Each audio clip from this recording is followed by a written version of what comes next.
Hello dear students, welcome back on my YouTube channel प्रसूनल lecture पर।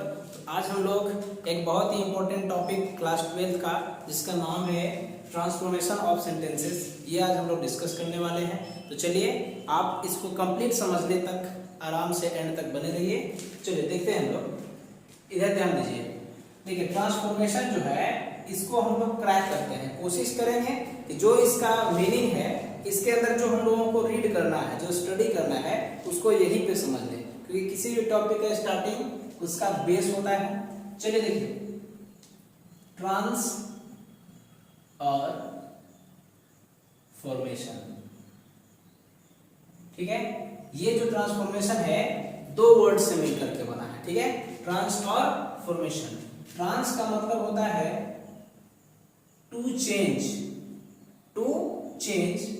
one to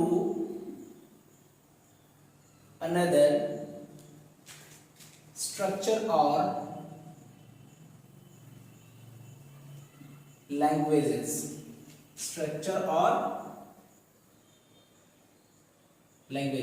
and formation से लिया गया है। आप समझिएगा इसको। फॉर्मेशन का मतलब है फॉर्म, किसी भी सेंटेंस का फॉर्म, ठीक है। सेंटेंस का जो फॉर्म है उसको क्या करना है, चेंज करना है। बट इसमें एक चीज ध्यान रखना है आप लोगों को, देखिए किसी भी सेंटेंस को हम लोगों को क्या करना है, इसके अंदर सेंटेंस को चेंज तो करना है। क्या करना है, चेंज करना है one two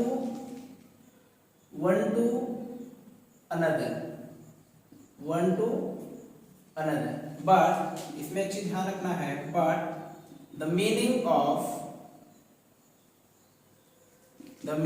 of sentence should not be changed,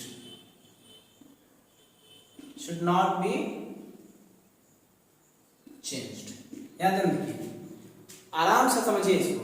कह रहा है ट्रांसफॉर्मेशन में कि किसी भी सेंटेंस का चेंज होगा, उसका फॉर्म क्या होगा, उसका फॉर्म चेंज होगा, उसका मीनिंग चेंज नहीं होगा किसी भी सेंटेंस का। जैसे देखिए, you are an honest boy, यहां पर दे देते हैं example, you are an honest boy. हमने बता दिया कि तुम क्या हो, एक ईमानदार लड़के हो। अब इसको देखिए हम लोग चेंज करते हैं, इसके फॉर्म को चेंज करते हैं। इसको देखिए चेंज करके हम लोग क्या लिख सकते हैं, दिमाग लगाइए, you are not a dishonest boy. You are not a dishonest boy मतलब तुम एक बेईमान लड़के नहीं हो। इसका क्या मतलब है, you are an honest boy, और यहां पर क्या है, you are not a dishonest boy. मतलब ऊपर वाला बता रहा है कि तुम ईमानदार लड़के हो, और नीचे वाला कह रहा है कि तुम बेईमान लड़के नहीं हो। इसका मतलब सीधा सीधा क्या है, दोनों सेंटेंस एक ही है, बस ऊपर वाला का मीनिंग नीचे हम लोग उसके फॉर्म को चेंज करके बदल दिए हैं। इसी को हम लोग कहते हैं ट्रांसफॉर्मेशन। जैसे आपको कोई मोटा बोल दिया तो हम ये भी तो कह सकते हैं कि तुम पतले नहीं हो।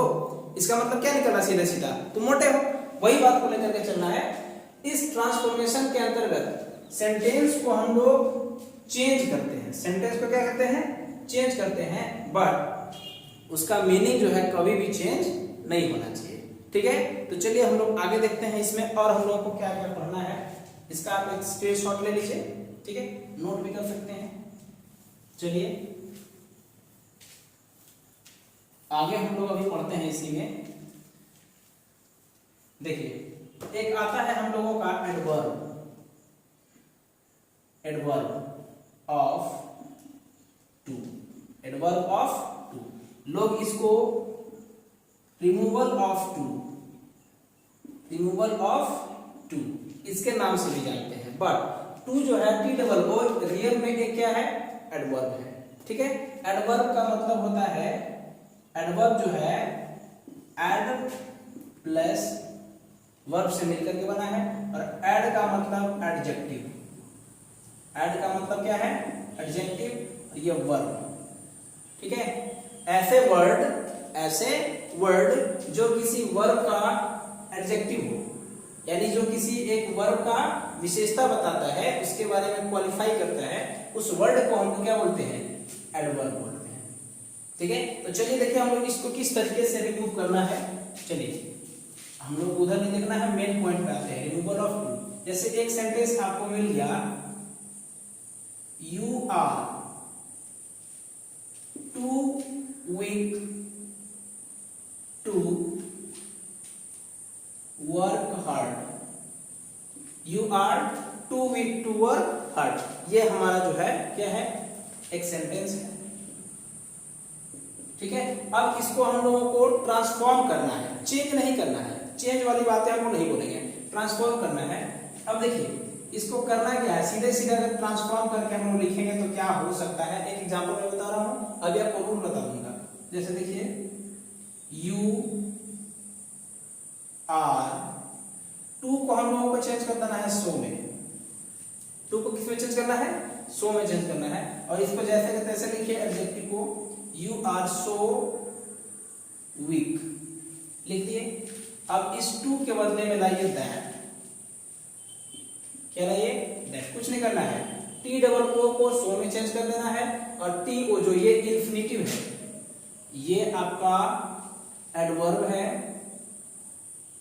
और ये इंफिनिटिव है। ठीक है, अब देखिए इसको, तो जो एडवर्ब है उसको सो में चेंज करना है, इंफिनिटिव को दैट में चेंज करना है। यहां तक काम हमारा हो गया। अभी सेंटेंस पूरा हुआ नहीं है, अब क्या करेंगे? यहां देखिए वर्क हार्ड, कौन नहीं कर सकता work hard? You are too weak to work hard, तुम इतने ज्यादा कमजोर हो कि तुम कठिन परिश्रम नहीं कर सकते।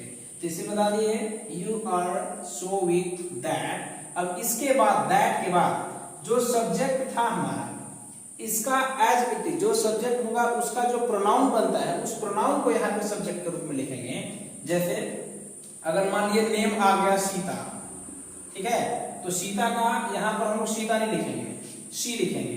ठीक है, ऐसे ही तरीके से यानी कि यू है तो यू हो जाएगा, यू का प्लूरल सिंगुलर पजेसिव सब यू ही होता है। You are so weak that you. अब यहाँ पर देखिए इसको ट्रांसफॉर्म करने के लिए एक चीज लगाते हैं, कैन नॉट। यदि प्रेजेंट टेंस है तो हम लोग क्या लगाएंगे? कैन नॉट लगाएंगे। इसके बाद work hard as it is लिख लीजिए, वर्क हार्ड। ठीक है, अरे बात में एक और सेंटेंस देखते हैं, जैसे शी इज, यहां लिखते हैं Mohini is too old to run, too old to run, too old to. इसका फॉर्मेशन आप याद रखेंगे, structure too adverb plus adjective plus infinitive, ऐसा रहेगा। इसको चेंज करिए, क्या हो जाएगा? Mohini is so old that, इतना तक समझ में आ गया। इस एडवर्ब वाले को सो में चेंज करना है और इंफिनिटिव को दैट में चेंज करना है। ठीक है, ऐसे बनाइए, Mohini is so old that. अब इस दैट के बाद ध्यान रखिएगा, हम लोग को लाना क्या है? जो सब्जेक्ट है इसका प्रोनाउन। तो मोहिनी फीमेल है तो फीमेल के लिए क्या लिख सकते हैं? शी। क्या लिख सकते हैं? She. Mohini is so old that she can not run, she can not run. आई बात समझ में? ये दो एग्जांपल से आपका क्लियर हो रहा होगा कि किस तरीके से हम लोगों को रिमूव ऑफ टू को चेंज करना है, ट्रांसफॉर्म करना है। ठीक है, अभी देखिए इसका क्या है? एडवर्ब, एडजेक्टिव, इंफिनिटिव, लेकिन एक आएगा एडवर्ब ऑफ टू, है ना, कि इस वीक यानी कि एडजेक्टिव के बाद इंफिनिटिव नहीं रहेगा, तो उसके लिए हम लोग के लिए एक अलग रूल बनेगा। अभी देखिए यहाँ पर क्या है? Adverb, adjective, infinitive. तो ये रूल चल रहा है कि टू को सो में चेंज करना है, वीक को जैसे ही तैसे रखना है, इंफिनिटिव को दैट करना है, यहाँ पे यू कैन नॉट लगाना है। लेकिन जैसे ही हम लोग इन्फिनेटिव हटाएंगे यहाँ पे दूसरा रूल आ जाएगा। चलिए इसमें देखिए हम लोग रूल आपको एक मैं बना देता हूँ, क्या होगा इसमें देखिए। सबसे पहले रूल्स टू ट्रांसफॉर्म,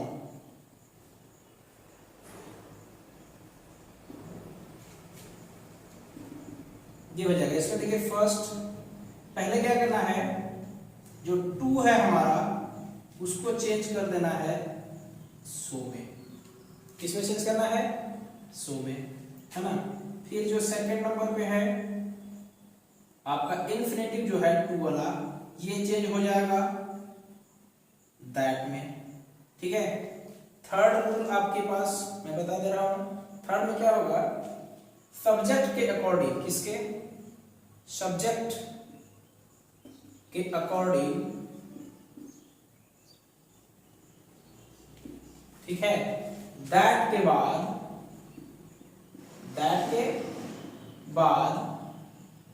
फिर से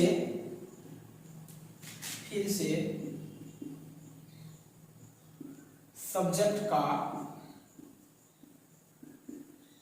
प्रयोग करना, ये हो गया थर्ड रूल। एक और रूल याद रखना है इसमें, बस 4 रूल याद रखिए, आपका काम हो जाएगा। लास्ट है दैट के बाद सब्जेक्ट आएगा, और उस सब्जेक्ट के बाद यानी कि दैट तथा सब्जेक्ट के बाद अंत में कैन नॉट का प्रयोग किया जाता है। किसका प्रयोग किया जाता है? कैन नॉट का प्रयोग किया जाता है। ये हमारा हुआ एडवर्ब ऑफ टू का फर्स्ट रूल, ठीक है। चलिए आप इसको स्क्रीनशॉट लीजिए या फिर इसको नोट कर लीजिए। अभी हम लोग देखते हैं इसका सेकंड रूल। चलिए देखिए इसका दूसरा रूल, अभी हम आप लोगों को बताए थे कि उसमें पहले वाले में क्या था, पहले आपका आया था एडवर्ब टू आया, फिर एडजेक्टिव आया, इसके बाद इंफिनिटिव आया। लेकिन अब क्या है, आपका एडजेक्टिव के बाद ये जो इंफिनिटिव है ये एब्सेंट होगा। तब हम लोग कैसे इसको ट्रांसफॉर्म करेंगे, लेट्स सी।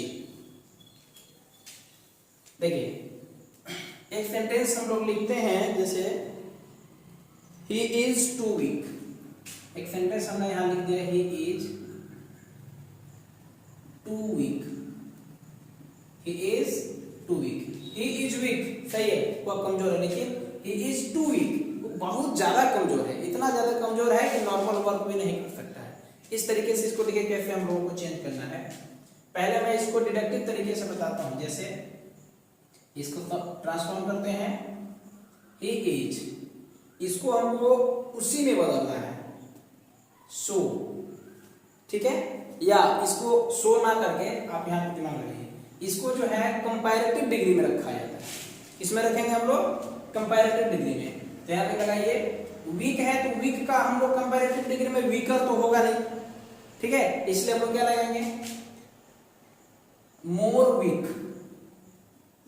क्या लगाएंगे, मोर वीक। और आपको पता है जब कंपैरेटिव डिग्री बनाते हैं हम लोग, पॉजिटिव डिग्री से जब कंपैरेटिव डिग्री बनाते हैं तो किसी भी एडजेक्टिव के बाद हम लोग देन लगाते हैं। क्या लगाते हैं, देन। क्या बन जाएगा, he is more weak than, ठीक है। अब यहां तक तो हो गया, इसमें कुछ अब है नहीं, लेकिन देन लास्ट में आकर के रुकेगा नहीं। अब देखिए इसमें तुलना कर दी है, तुलना इसको खुद से ही करिए। He is more weak than he should be, he should be।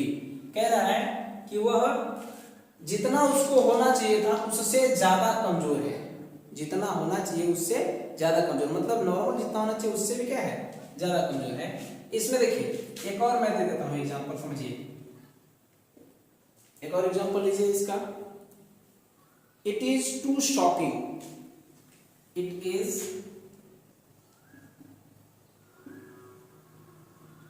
To shocking, ये बहुत ज्यादा शॉकिंग है ना, हमको बिलीव नहीं हो रहा, ये बहुत ज्यादा शॉकिंग है। अब इसको हम लोग देखिए कैसे चेंज करते हैं, इसके बाद मैं आपको रूल बता दे रहा हूं। It is more shocking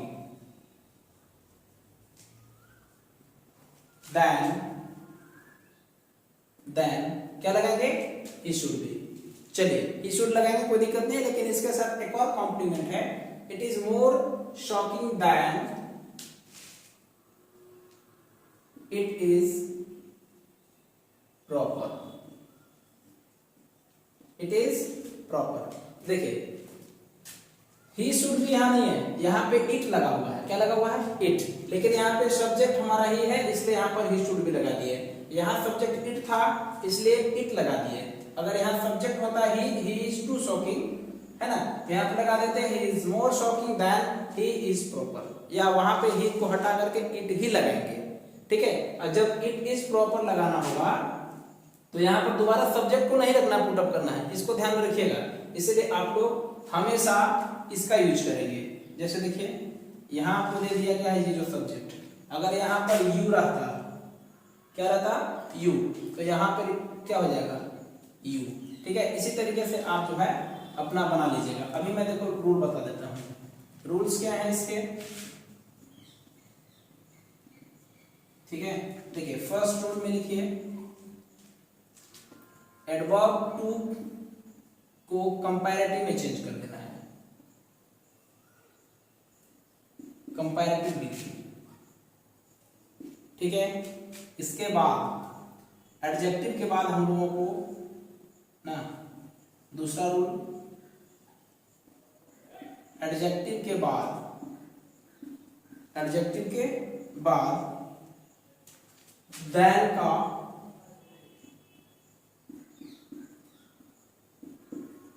then का प्रयोग किया जाता है, ठीक है। एक और लास्ट आपका रूल है, देन के बाद इट शुड बी या इट इज प्रॉपर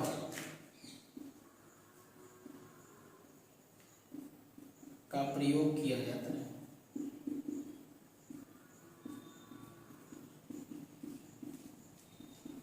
ठीक है। ये आपका रूल है। तो इस तरीके से हम लोगों का ये जो ट्रांसफॉर्मेशन है रिमूव ऑफ टू, उसका जो है 2 रूल खत्म हुआ। अब देखिए आप दिमाग लगा सकते हैं यहीं से, पिछले वाले में हमने क्या बताया था आपको, यू आर, रिकैप में है, रिकैप, ठीक है। क्या था, you are too old to work, यही था। हमने क्या बनाया था, you are so old that you है तो यहां भी हो जाएगा, that you cannot work, ऐसा था। अब देखिए अगर यहां पर हम लोग r के प्लेस पर u आ जाए और u के साथ पास्ट आ जाए, you were too old to work hard, तो यहां पर हम लोग क्या कर देंगे, यहां देखिए जो कैन है इस कैन को कुड में चेंज कर देंगे, कैन को किसमें चेंज कर देंगे, कुड में। समझ में हमने क्या किया, जो प्रेजेंट वाली ऑक्सिलरीज थी या जो भी मॉडल्स आया है, जो भी चीज आया है ऑक्सिलरी प्रेजेंट वाला, उसको अगर पास्ट में दे रहा है पहले वाले सेंटेंस में, तो हमको जो ट्रांसफॉर्म किए हैं सेंटेंस उसमें भी उसके ऑक्सिलरी को क्या बना देना है, पास्ट बना देना है। इस तरीके से हमारा 2 रूल जो है ट्रांसफॉर्मेशन में रिमूव और टू का खत्म हो गया। अभी ट्रांसफॉर्मेशन का और चलेगा क्लास, ठीक है। तो ये जो है आपका क्लास 12 का ग्रामर का था, बहुत ही इंपॉर्टेंट टॉपिक है और इससे बहुत सारे प्रश्न कंपटीशन एग्जाम में भी पूछे जाते हैं, तो आप इसकी तैयारी कर सकते हैं। और ज़्यादा से ज़्यादा जिनको ज़रूरत हो आप उनको शेयर करिए, उनको जोड़िए। तब तक के लिए जय हिंद।